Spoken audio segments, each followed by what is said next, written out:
The report of guardian for a developmentally disabled person. Hi, I'm Darren Findling of the Probate Pro, and we're going to examine a particular scale form. It's scale form PC663, scale for State Court Administrative Office, PC for Probate Court, the form 663. This form, you're welcome to contact our office. We'd be happy to give it to you. Now, with all of these scale forms, they are created by various statutes or court rules. In this case, MCL 330.1631 and MCR 5.409A. Now, as you notice, I started saying 700 because the Michigan compiled law divides the EPIC, the probate code, and the mental health code into two different areas. This relates to the mental health code. So don't confuse this document with the report of guardian for a legally incapacitated individual. That's under the 700 section of the Michigan compiled law. This is the report of guardian of a developmental disabled person, which is the MCL 330 sections.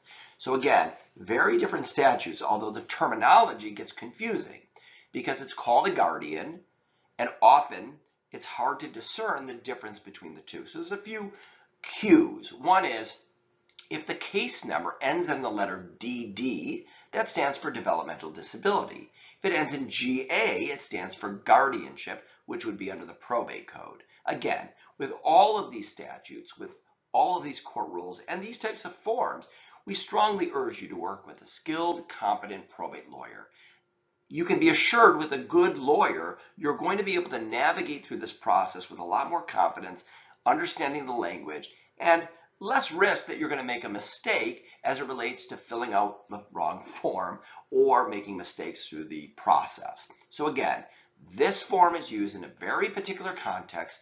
It is the requirement of the guardian reporting on an annualized basis, at least annualized basis, on the condition of the person upon which they're the guardian over when it relates to the mental health code for a developmental disabled person. And that definition is a very particular definition. We're not going to cover it in this particular video. You can watch a video on the petition for appointment of a person with a developmental disability, but this is the reporting requirement that is required to be filed with the Mental Health Division of the Probate Court on an annualized basis. Top left corner is the county, top right corner is the case number. Now, I mentioned that it has to be filed annually, and this is based on the letters of guardianship date. And typically on that letter of guardianship, often on the front page, it'll identify the expiration date or the year anniversary, or sometimes on the back side, it'll actually tell you the date you have to file that report. If you fail to file the report timely, you risk being suspended or removed or even sanctioned. So it's really important that you calendar the filing of this report, meaning the completion of it, and then the filing with the probate court, to be assured that you do it timely. Don't wait for the court to send it to you, because often they make mistakes, it gets lost in the mail, and so on. So actively include it in your calendar system so that you can fill it out. Also, during the term of your guardianship, we urge you to keep immaculate, very detailed records. And one strategy is to create a folder, either digitally or a box, that literally identifies a journal entry of everything that you do on behalf of the person. Because when you come to fill out this form at the end of the year, it's really hard to remember everything that occurred.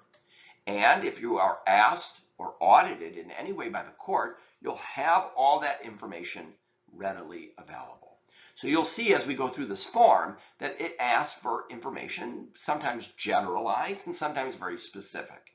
So we urge you to keep accurate records every step of the way to make this process much more efficient and more accurate and audit-proof. Let's work our way through the document. It says the report shall be completed annually by the guardian or more often if directed by the court. So it can be more often than just an annualized. In the matter of simply is the name of the individual that has the developmental disability upon which the guardianship exists. It identifies who's filling out the form and then the period of time. And again, the period of time is the letter of guardianship date, 1 year, and then it keeps repeating thereafter. Asks for the present age, as well as the date of birth, as well as the current address. And the address is relevant because if the individual has left the state or moved, the court may change venue or jurisdiction of the guardianship itself. And there's a little checkbox to give the court updated information if this particular address is a new or changed address. As we continue to move down, Section 4 identifies about the living arrangement of the individual. Are they in a home, hospital, a placement facility, relative's house, guardian home, etc.? The court wants to know where the individual is and how long they've been in there, and a description of every residence where the individual lived during that period of time. And then a description or an evaluation by the person who is the guardian about the suitability of that particular living arrangement. Is it excellent, average, below average? How do you assess the living arrangement? Number 7 identifies whether the individual who is under guardianship is content with the arrangement, unhappy, and maybe a more suitable arrangement is available. So again, a description from the person filling out the guardianship about how the person under guardianship would feel about it. And then again, a description about how the guardian believes the mental condition is. Has it remained the same, improved, deteriorated, as well as any descriptions about the change, as well as the physical health. Same questions. And then the social condition. Have they remained the same, improved, or deteriorated? So again, a basic description, not a lot of information or room to fill out details. And of course, you can describe the changes with additional paperwork beyond the form itself. So you can attach additional addendums to this particular report to give the court more context. On the back side of the form, it indicates a description of services that have been provided. So for example, medical, educational, vocational, or other professional services, a very small amount of space. You can either generalize it or provide very particular detailed description. And then how often and the nature of the visits and activities, and what the needs are that you believe the individual under guardianship currently has. What are their present needs, as well as concerns about the responsibilities in the role of guardian. Any information or other information requested by the court necessary in the opinion of the guardian. So for example, if the court wants you to give additional information about the condition of the individual or the placement, and then an evaluative statement about whether you believe the guardianship should continue or not continue. So there could be all sorts of reasons. Maybe there's no longer a need for a guardianship. Maybe the person has passed away. Maybe the individual has moved to a new location. So again, the court wants to know this information. Number 17, there's a checkbox here, so it's not for every person, but it says, as guardian, I've been ordered by the court to file an annual account.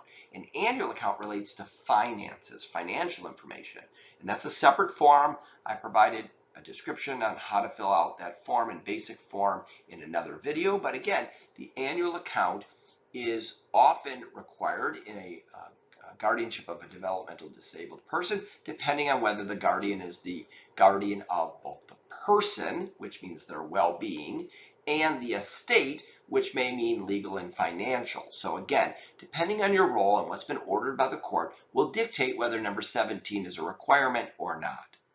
Some additional space for additional comments, as well as signature of the guardian or co-guardian, as well as in the event that there's a standby guardian, if that person is able to fill out that information. Again, there's a lot going on here, and the form itself is a report. It gets prepared and then filed with the court, and then depending on what information's in it, the court may schedule a hearing. So for example, if you indicate that there's a need to terminate the guardianship or something has changed, the court may look at that report and then trigger a court hearing from it. Or while filling out the form, if you believe there's a need for court intervention, then you would ask the court for some intervention or relief because of the circumstances. So again, this provides, it's part of the regular reporting rhythm that occurs in a guardianship under the mental health code. Again, a lot going on here. I strongly urge you to work with an attorney who understands this process, and not just any attorney, but an attorney that is focused in this particular area. At the Probate Pro, we are passionate about everything probate. If you have a question about this form or any probate or trust related issue, visit us at theprobatepro.com or call us at 1-833-PROBATE.